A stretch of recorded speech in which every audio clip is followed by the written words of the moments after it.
ராமர் இவா பேசிக்கிறது ஒண்ணுமே புரியல. என்ன என்ன பேசிக்கிறேன் ராமர் கேட்கறான். ராமர்கிட்ட வந்து சொல்றான், இந்த மாதிரி அவள்லாம் உற்சாகமா வந்து மதுவனத்துல இருக்கா, அதனால நிச்சயமா சீதையை பார்த்துருப்பாரு ஹனுமார், இப்ப வந்துருவா அப்படின்னு சொல்லி உடனே வர சொல்றான் அங்க இருந்து.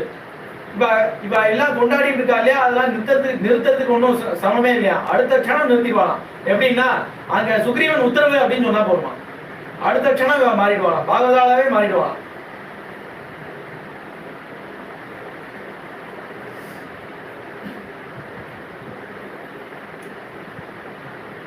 இங்க ராமர் வந்து தவிச்சுட்டு இருக்கார். எங்க அரண்ய காண்டத்துல சீதையை தொலைச்சதுல இருந்தே மரமா கேட்கிறார், அந்த நதிகள்லாம் கேட்கிறார், மேல வானத்தை கேட்கிறார், தேவதைகள் கேட்கிறார், அத்தனை பேரையும் கேட்கிறார், சீதையை காட்டு, சீதையை கொண்டா அப்படின்னு கேட்கிறார். சீதை எங்கன்னு கேட்கிறார், யாரு கொண்டு போனா அப்படின்னு கேட்கிறார். இப்படி கதறிட்டு இருக்காரு. அங்கிருந்து கிஷ்கிந்தா காண்டம் பூரா கதறார். ஆனா இங்க சுக்ரீவனே சமாதானப்படுத்துறான், ஹனுமான் சமாதானம்